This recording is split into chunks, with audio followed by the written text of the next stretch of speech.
So in preparing this panel, we asked ourselves a lot of questions, and here are a few that I hope will pique your interest. What does equity mean these days anyway? And we of course said anyway. What is the difference between equity and other measures of a just society? Diversity, inclusion, etc. How do we ensure when we say equity, we are making progress towards real, timely, and equitable outcomes? What stories and case studies can we lift up and be inspired by and draw lessons from? What is the report card on our equity work in the region? How do we continue to expand meaningful, early, and often engagement of communities who are impacted by disparities and systemic inequities? And are we ready for Equity 2.0? So joining us today, we have an excellent panel. I'd like to briefly introduce them all. At the top of each of their presentations, we've asked them to share a little bit more about their background, 2 or 3 highlights of the work that they're focusing on currently here in the region, and a listing of some of the activities that are coming up for them. We're really pleased to have Lisa Bates, who's an assistant professor at the Tulane School of Urban Studies and Planning at Portland State University. Lisa does her research related to housing, policy, and planning, and her work focuses primarily on social justice issues, including understanding how inequitable outcomes may arise from institutionalized racism in policy design and implementation. Dr. Bates has served as the co-lead for the Technical Advisory Group on Equity and Civic Engagement for the Portland Plan, and on the Creation Committee for the Office of Equity and Human Rights. She's also participated in the Partnership for Racial Equity, a working group convened by the Urban League of Portland to create a racial equity strategy guide for public agencies. Lisa's presentation will focus on moving our work beyond data collection. So please welcome Lisa. Next to Lisa is Desiree Williams-Raji, who holds the position of Equity Specialist at the City of Portland's Bureau of Planning and Sustainability. Some fans, I think. She is co-chair of the Bureau's Diversity Committee and also a member of the Citywide Equity Committee, member of the Public Involvement Advisory Committee, and also a member of the Office of Equity and Human Rights Creation Committee. Desiree has worked at various levels within the City of Portland, navigating and supporting institutional change, and she will talk about the need for and examples of institutional change. Please welcome Desiree. To her left and your right is Midge Purcell, Director of Advocacy and Public Policy for the Urban League of Portland, one of the state's oldest civil rights and social service organizations. Midge brings over 30 years of experience in communications, advocacy, and social justice organizing. In her current role at the Urban League of Portland, she heads the organization's work on advocacy and organizing, civic engagement, and social policy. She was the editorial director of the Urban League's State of Black Oregon report and coordinates their efforts to implement the report's policy recommendations on employment, education, health equity, child welfare, and criminal justice. Please welcome Midge. And at the end, we have Kalima Rose. She is the Senior Director and Director of Policy Link's Center for Infrastructure Equity and has the privilege of working with Angela Glover-Blackwell. She currently is helping to direct their capacity building on social equity with 142 sustainable community grantees across the country, 80 regional and 52 local municipalities. This is the joint federal grant through EPA, the Department of Transportation, and the Housing and Urban Development agencies that seeks to advance equity at the regional and local level. So please welcome Kalima. So I'm going to sit down and I'm going to turn it over to our wonderful panel, and we're going to begin with Lisa. Dr. Bates. Thanks so much. So I was asked to talk today about beyond data, which is a little hurtful to my heart because I love data. I served on the Greater Portland Pulse project. I see my colleague Antoinette Pietka from the Housing Bureau, who's my co-lead on housing. I've worked on data collection processes in New New Orleans and around Portland. And so beyond data, I actually once successfully convinced my entire undergraduate course in research methods that I had a tattoo on my body of the formula for a standard deviation. So unlike Felisa this morning, I am not afraid of math. But I think it's important that, Felisa's comment, she's a little afraid of math, but she's not afraid to organize, and she's not afraid of social change. And I think it's important to recognize that we can organize for social change when it comes to our data and our data collection. So to jump to my total punchline, data are political. What we choose to ask about, what we choose to measure, how we collect data, how we report data, and the implications we derive from them are all political acts. And they all must be subject to our advocacy, particularly if we want to push our data analysis toward outcomes and goals for equity, right? So data by itself, they don't do that much, but data in the hands of advocates can be incredibly powerful. We can use data to underline a story about what's happening and make a case for changes. So it makes some distinctions there. I think we can tell a story about our experiences. We can use data to give voice.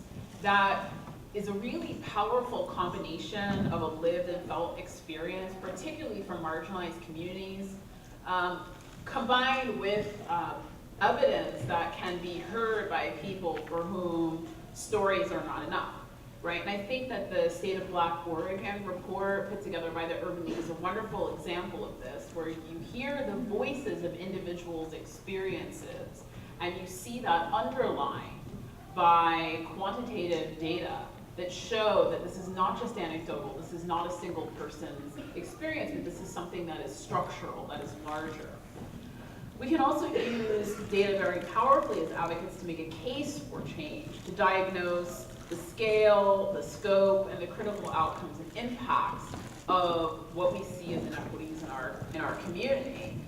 Here I would lift up the Communities of Color report, Unsettling Profile, asking why are the overall outcomes of important factors for human success in the Portland area so mediocre? And they were clearly able to demonstrate that sector after sector, it is because we are failing people of color, failing our children of color, right? The Equity Atlas that we see here brings that to a geographic scale, right? This plays out in space in certain ways, and it points us to policy sectors that should be engaged in our equity work, right? And so these can be part of ongoing advocacy efforts. They're strategies that really sharply bring our attention. I mean, it's difficult to think of a compendium of data that has been more powerful than the Communities of Color's Unsettling Profile in our conversation here in this region, something that people have held up and pointed to and said, this changed the way I viewed the place that we live in, right? And here's the political piece. It should also be used to point to who is responsible, what institutions, what policies are creating these disparities in outcomes, right? So one of the things that we learned, and Angela Glover-Blackwell mentioned this morning and emphasized this, is that aggregate performance data are always inadequate, right? So we must always, as equity advocates, demand that our program and policy outcomes be reported for specific groups, certainly specifically for racialized minority groups, as a particularly hard-hit segment of our community. And we need to push that disaggregation to the top of the page, right? Not bury it as an afterthought. That's how we infuse an equity strategy into all the work that we do, is to say it from jump, right? Not just, not just because it affirmed my experience, not just because it defines some kind of problem, but because it actually sets us on the path to the strategy that works. That the strategy cannot be to have a performance goal and an equity goal. The performance goal is the equity goal. That's how we push forward and move the dial on critical issues, right? And we need to have data that point the way, along the way from the start, from the initial definition of a problem through sort of the problem of performance, the design and implementation of our programs, right? So we want to make sure and insist and demand that our public institutions in particular are collecting and reporting data at the input stages and also along all stages of implementation and evaluation. So this morning, Angela Glover-Blackwell made an incredibly powerful case for why we need to talk about race. And I think it's equally important to talk about why we need to insist specifically on data on racial outcomes, on these quantitative measures that occur at all stages of policy and programming. And it is because the pernicious nature of the kind of racism that we deal with today, that racism without racists, it's inadvertent, it's unintentional, and it's embedded so deeply in our institutions that it's very difficult to see.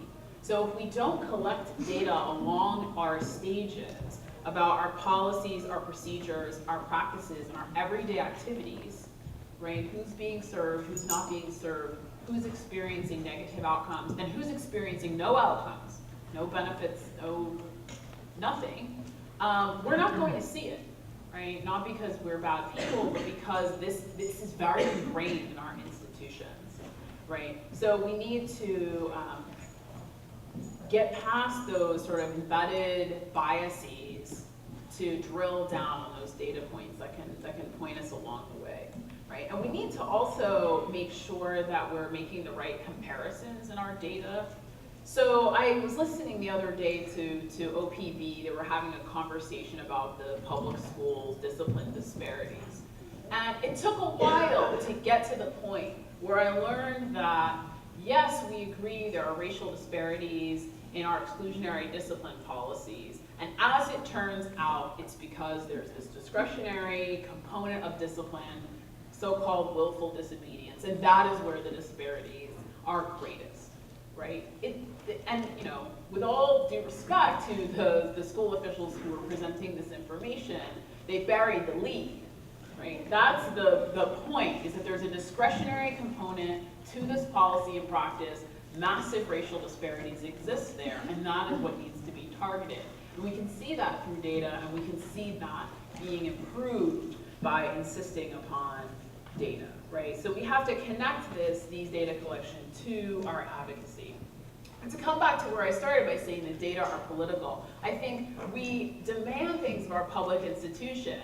We demand that they collect and report these data, and we have to demand that they're transparent about these data, right? Actually releasing the information. And we've, certainly, I think many of us know that recently we've had some instances in which public institutions were not very interested in releasing their information about race. But we can't just ask for data to be collected, but that communities also need to organize to watchdog that data collection, right? To be engaged in that political process of knowledge production, that what we know about is what we've defined as the questions, as the key outcomes and impacts, the way that we measure them, and then collect that information. And that if we want that to reflect our reality, if we want that to reflect the reality of people who are usually marginalized in processes, we need to demand that this is an interactive and inclusive process for the collection, analysis, and interpretation of data, right? So communities and equity advocates need to take part in this political act of creating the information, the knowledge base from which we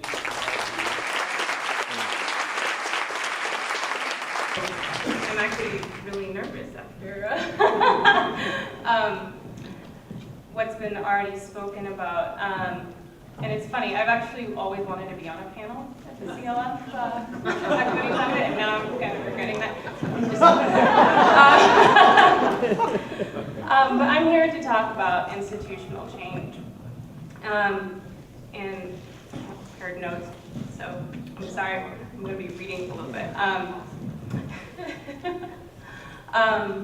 An enemy of change is the myth of the simple solution. It doesn't exist.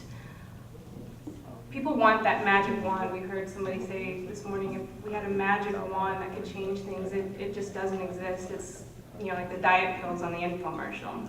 They're not actually going to create that change that you're looking for. Now, I actually purchased the Insanity DVD set, which is a 60-day program that is very painful and hurts, and you have to invest a lot of time in it, which is a little bit more accurate to the work on equity.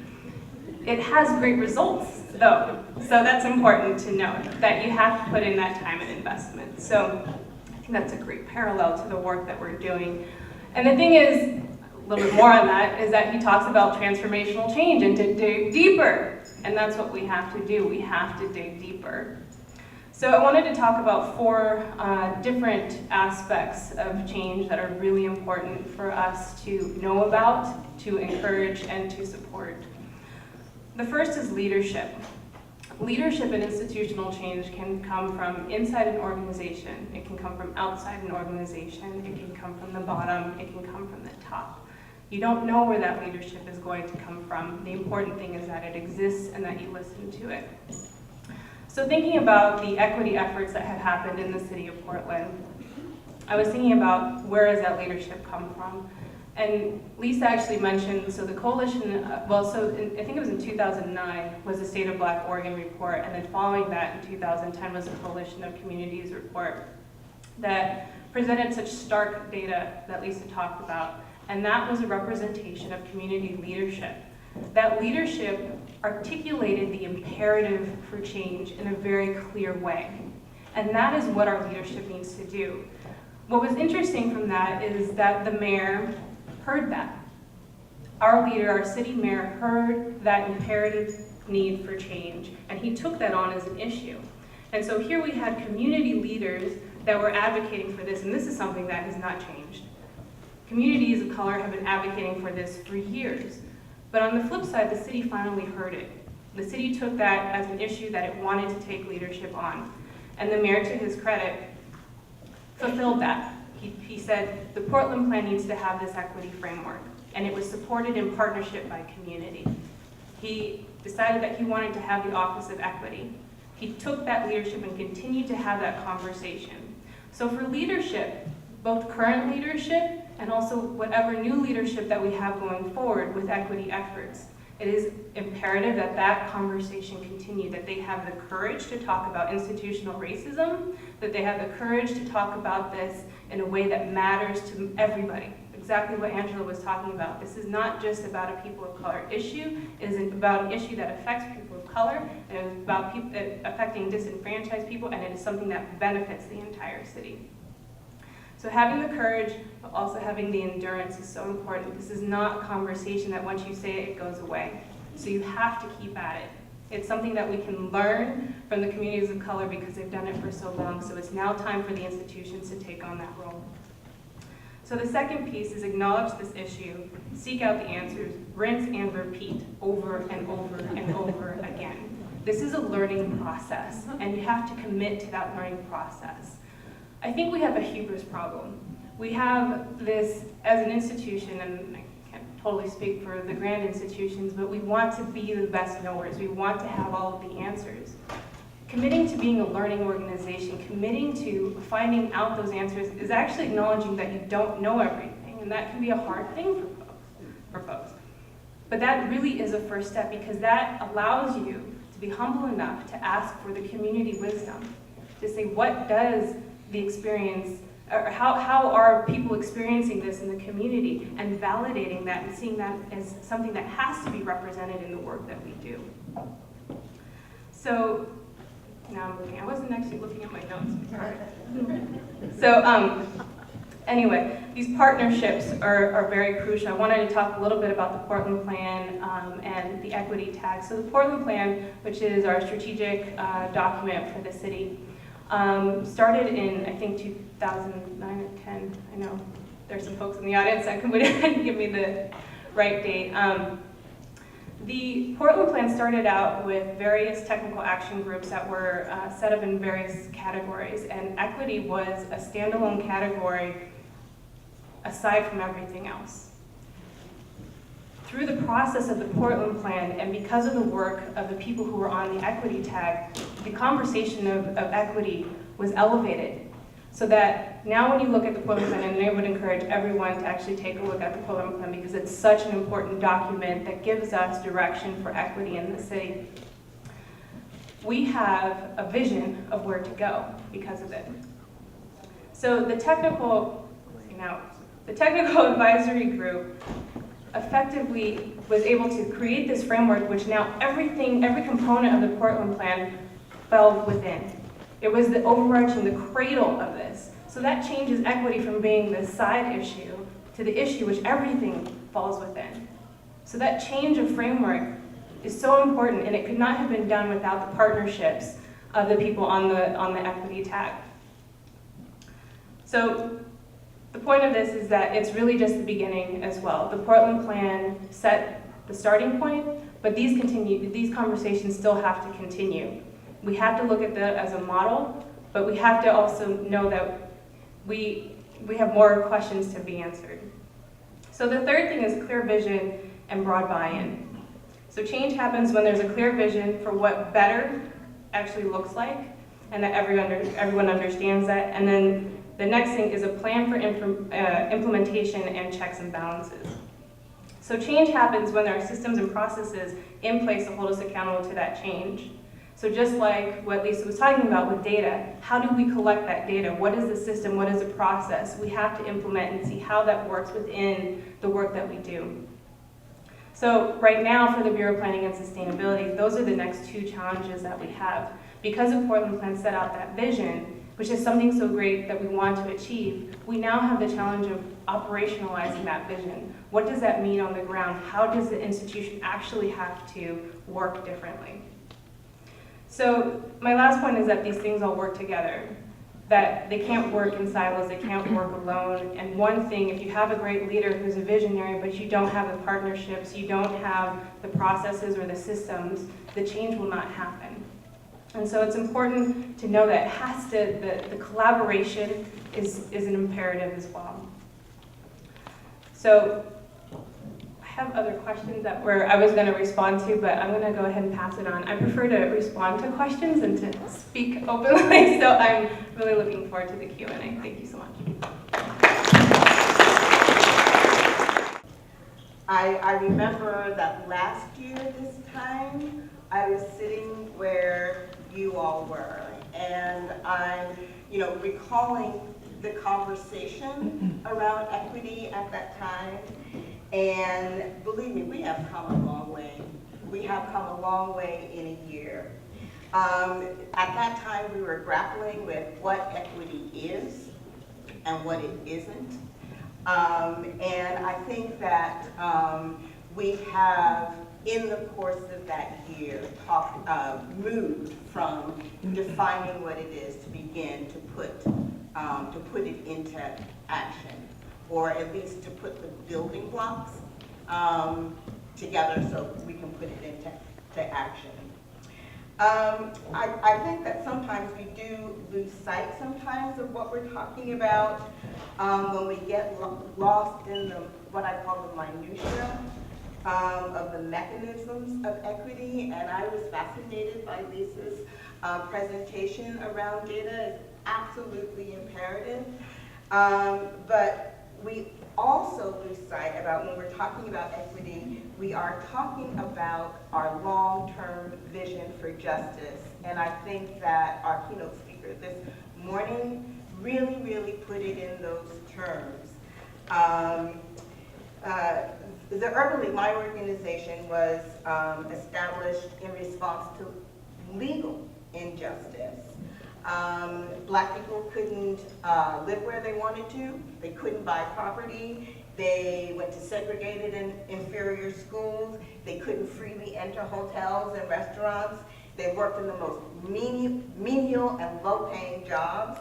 And they couldn't vote for people who made daily decisions about their lives.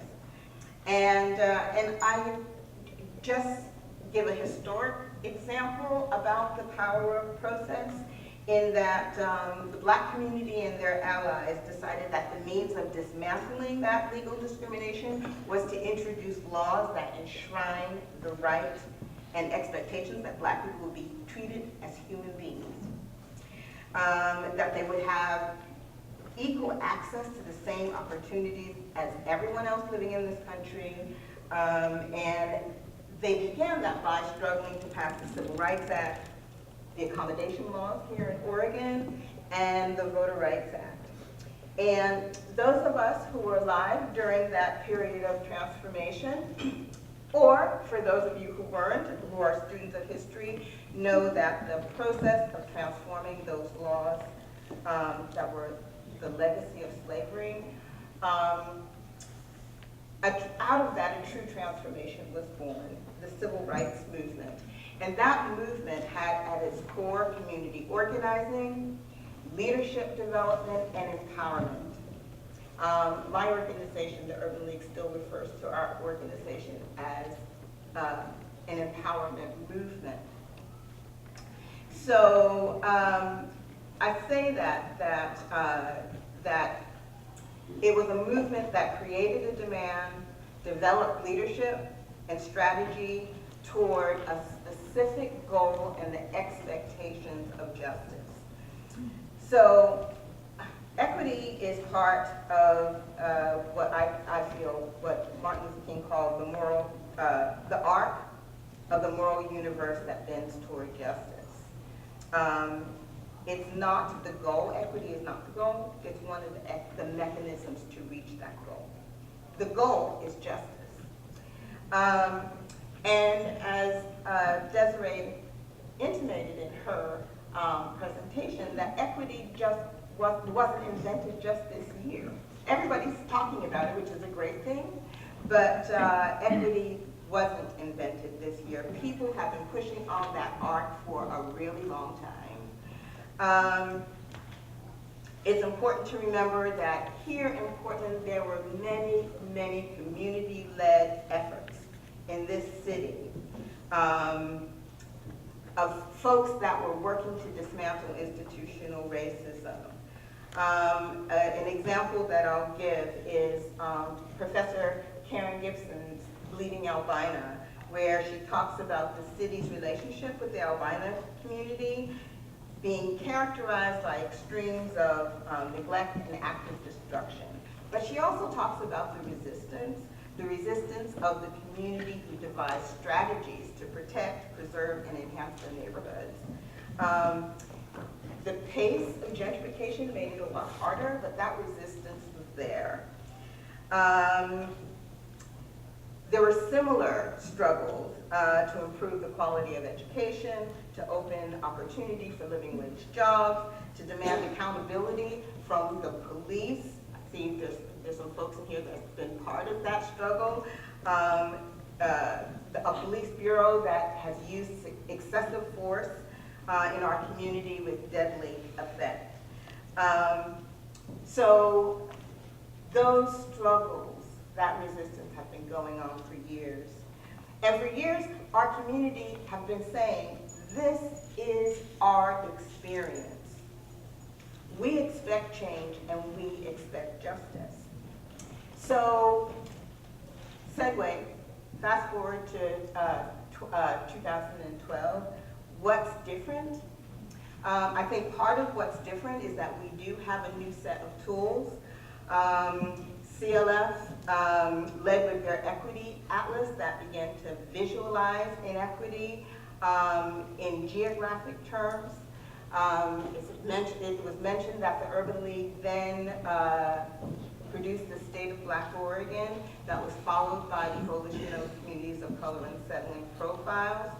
And these reports not only provided a narrative of the conditions of Black folks and communities of color, but they were data-driven. They showed disparities in every single social and economic measure, and that they provided an action plan that spoke to the needs of structural change to address the persistent inequities and institutional racism. And I think that you talk about the drivers of history. I mean, I think that those reports were part of a driver that was a tipping point, and we realized that here was a window of opportunity to make advancements in social justice. The report shone a light on the extent of inequities in this city, and it articulated a demand. And as one of my, kind of inspired historical figures, Frederick Douglass said, power concedes nothing without a demand. It never has, and it never will. I think the other thing that's different is opportunity, and one of the opportunities was the Portland plan. And again, Desiree talked about that opportunity to extract a commitment from the city to change. It was an opportunity to begin to change the culture of this city, to ensure that the travesties of the past, like gentrification, never happen again. I think that the challenge before us is that the city doesn't know how to do it. And it doesn't know how to do a number of, the city doesn't have the capacity. And I think that part of the reason why we also advocated for the establishment of the Office of Equity is to develop that capacity. When the Urban League and some of our partners called initially for the Office of Equity, we called for the Office of Equity and Accountability. And as you may have noticed, the accountability part didn't quite make the cut. But if it's, whether it's in the title or not, accountability is not an option. But I think that in order to ensure that accountability, that communities have to be organized, they have to be visualized. The conversation has been a lot about internal processes, and being part of those internal processes, I don't know how many iterations of the definition of equity we went through in a 6-month period of time. I guess my message is for the communities that I represent, it's not only about linguistic science. I think that this work will only be sustained when the community is engaged and empowered and participate in the process of making their expectations clear. Our community knows what equity looks like. We know we don't have it, but we'll know it when we see it. It's about jobs. It's about being able to take your grandmother to the doctor and have reasonable confidence that the doctor will know that her cancer might manifest itself in a different place than the majority population. It's about housing and having the confidence that you'll be able to afford to stay in your neighborhood. It's about having a neighborhood where there's grocery stores where you can get healthy food. It's about good transportation that you can afford. You can, to get to the job that, or the job interview, should you have one. It's about making sure that you have the capital to open up a small business, or it's about the expectation that your kid goes to a school that prepares them for college and not for prison. So, I'll stop talking in a minute, but I think that the other thing is different is that the demographics are different. I think that we're looking at the face of necessity to integrate equity in everything that we do. I think that the data that we present and the census data says that in 25 years' time, in 5 years' time, this city is not going to look like most of you in this room. It's going to look more like some of us on this panel. And if this city is going to prosper, if this city is going to be successful, that we have to invest in that population. I think that that's what's different. So I will stop there and take questions. But I mean, there's one other point that I want to make, is that I talked about what's different. I just want to say a word about what needs to be different. And I think that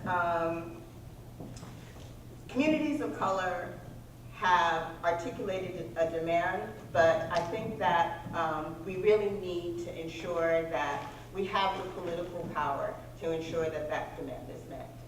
And I think that a lot of the betrayals of the past would not have happened if we had significantly more political power. And a central part of an equity strategy has to include organizing that power, to elected leadership and organizing the power of the vote. I'm sure I don't have to remind you that there's an election in a few weeks. And we need to know where the new mayor and the commissioner will stand on advancing this work that has already begun. I won't say that the work can be stopped. That horse has already left the barn.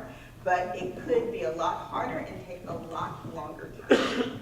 So we have a lot to do. What really resonated with me this morning when Angela Blackwell spoke is that we have to engage people who have skin in the game. And I think that that is the only insurance that an equity agenda will be successful in this city.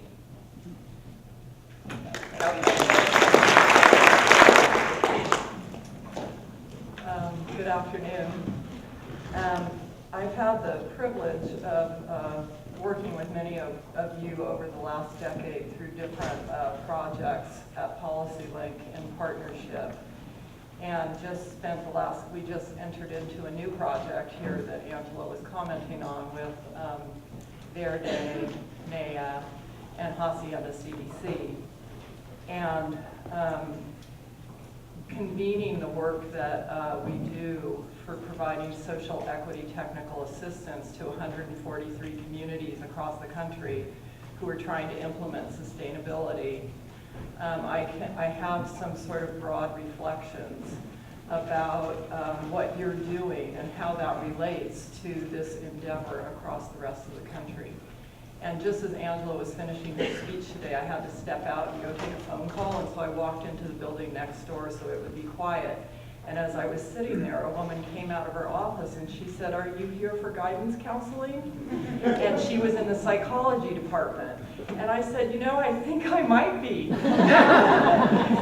And so when they asked me if I could just give a reflection that would bridge between what Angela said this morning and what's going on here locally, what I've actually heard over the last few days of visits, that one of the biggest challenges here in Portland, despite the equity buzz, commitment, equity atlases, etc., is people's ability to talk about race.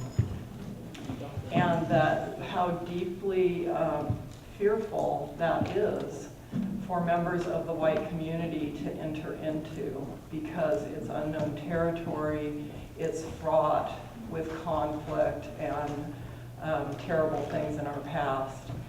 And so I thought, well, maybe that's something I could contribute to in my comments, because I've worked at an organization dedicated to equity for 13 years as a white woman in its ranks.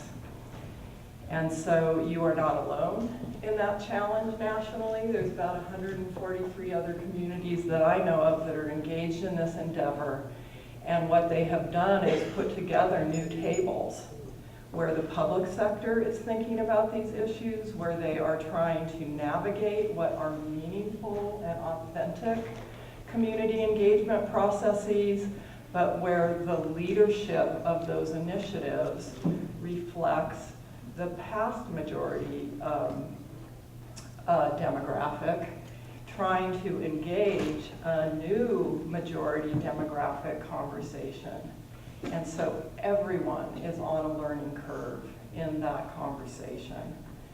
And so, I help Angela when she goes out and makes these speeches to prepare the framework of her remarks and facts and figures that she can rely on. And whenever I accompany her, there's no resemblance between what I gave her and what she says, although she feels well prepared by me, right? So I think to me that's just like emblematic. Like, she has knowledge and experience and reach and leadership that needs staffing and support and needs the resources of the agency that I can bring from the work that I do, but I don't have the same experience she does.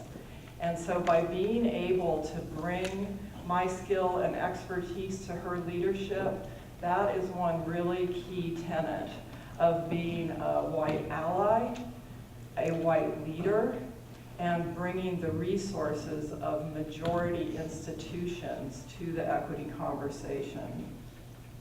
Another thing I reflected on, like, she's so damn positive, right? Like, she and I went around and saw the same things over the last few days. I'm like, these people need a talking to. Like, you know, there's some stuff that has not changed in the last decade and in fact got worse. Like, one of the first projects we were working on was how to prevent displacement in the northeast part of Portland. And I am ashamed that we saw it coming and it has played out exactly as we saw it, and we did not prevent it. And when I go back and ask people a decade later what happened, how did we see it all coming, and it played out exactly like people predicted. And so one of the things I think was there was not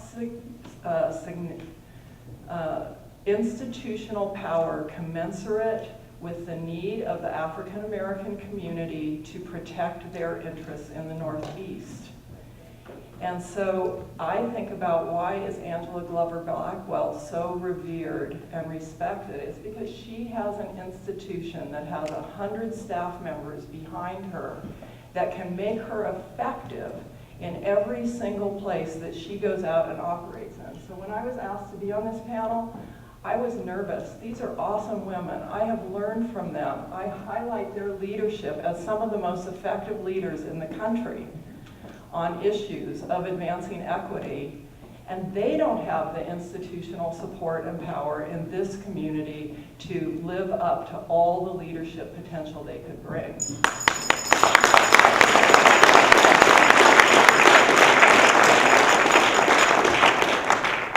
So, I think that I want to say, in alignment with Desiree's analogy, that it takes great muscle, heart, and brawn, and persistence to deliver on equity.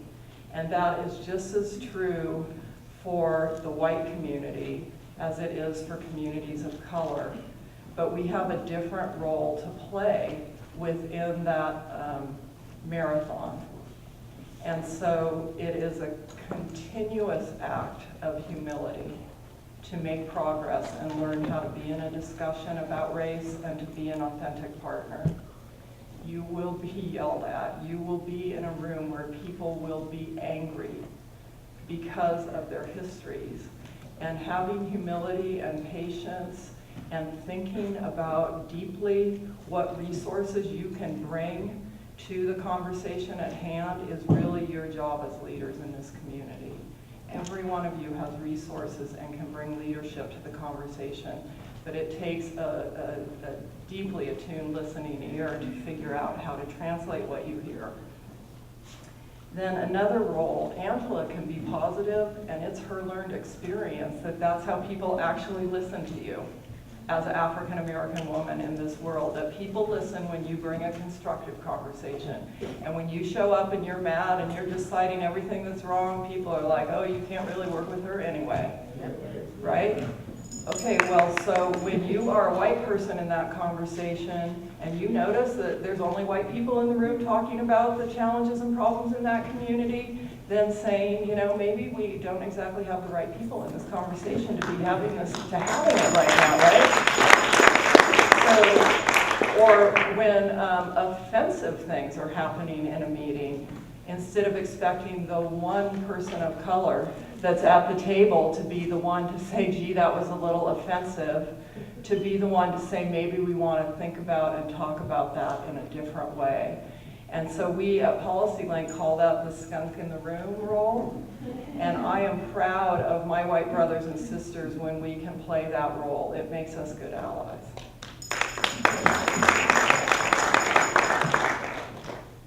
So I think with that, I am going to just close with saying, besides being allies and leaders on equity, and besides improving prosperity for all, and making our places and our outcomes, our regions, our communities more prosperous, it makes us more human. And I have been extremely grateful to be in the company of Angela these last 13 years and all of you in partnership, and I do feel more human from this work, so thank you for including me.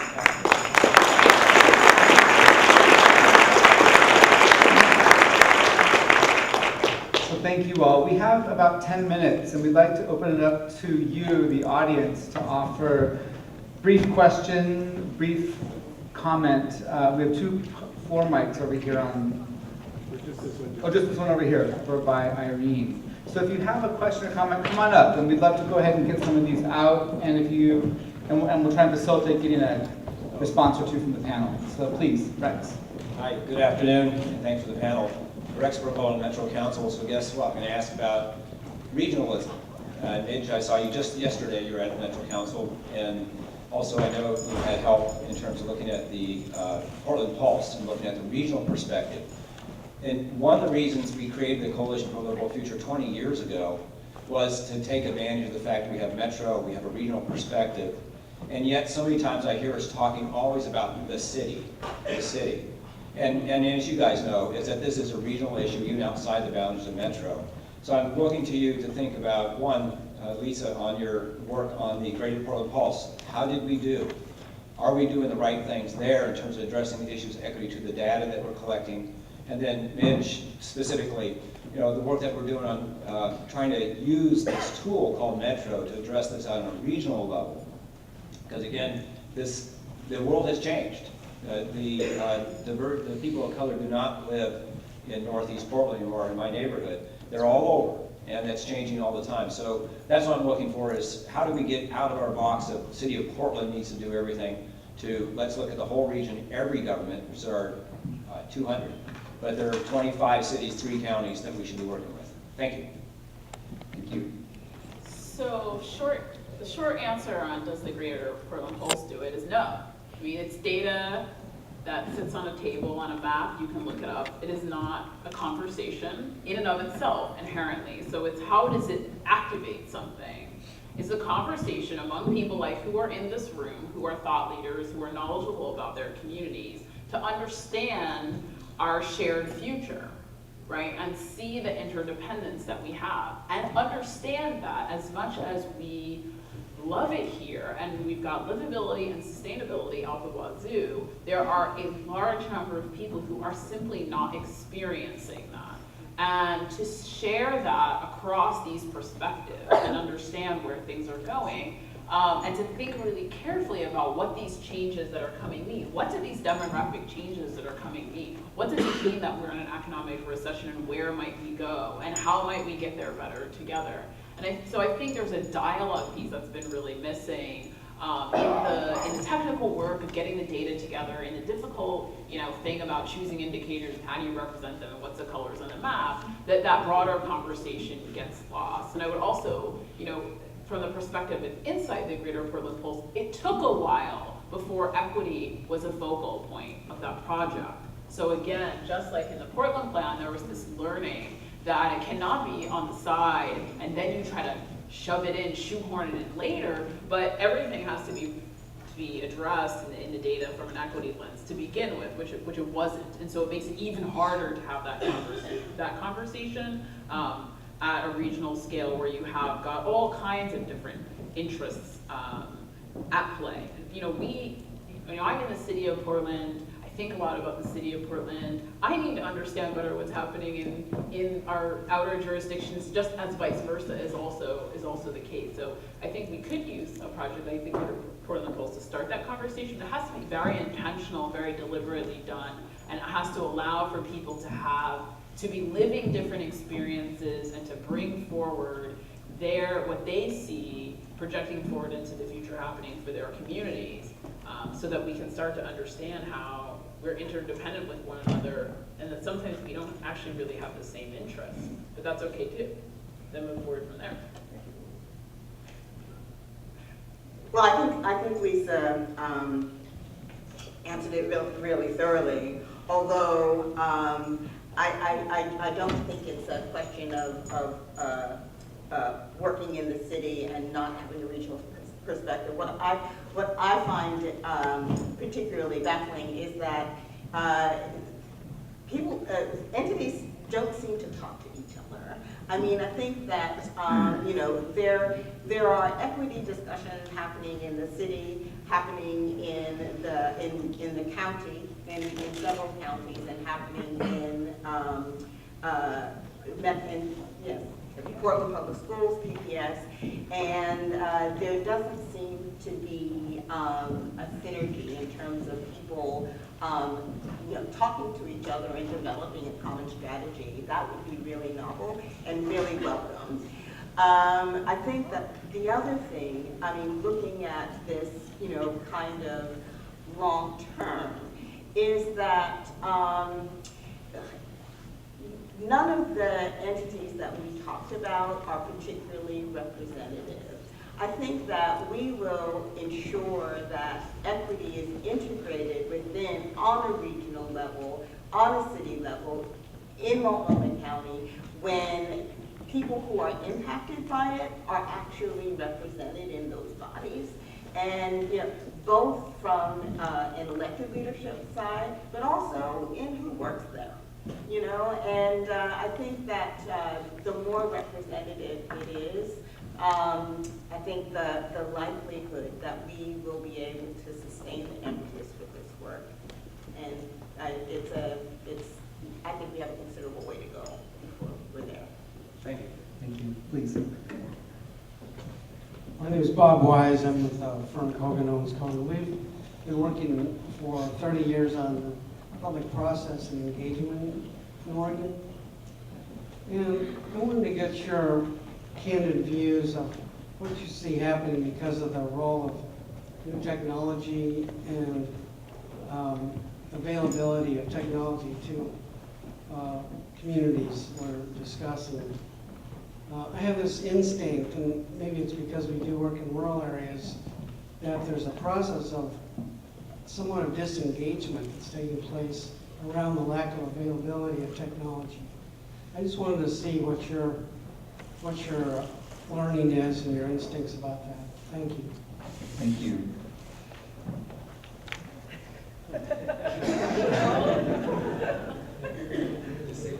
If I can make a little ding again to Metro. Opt-in?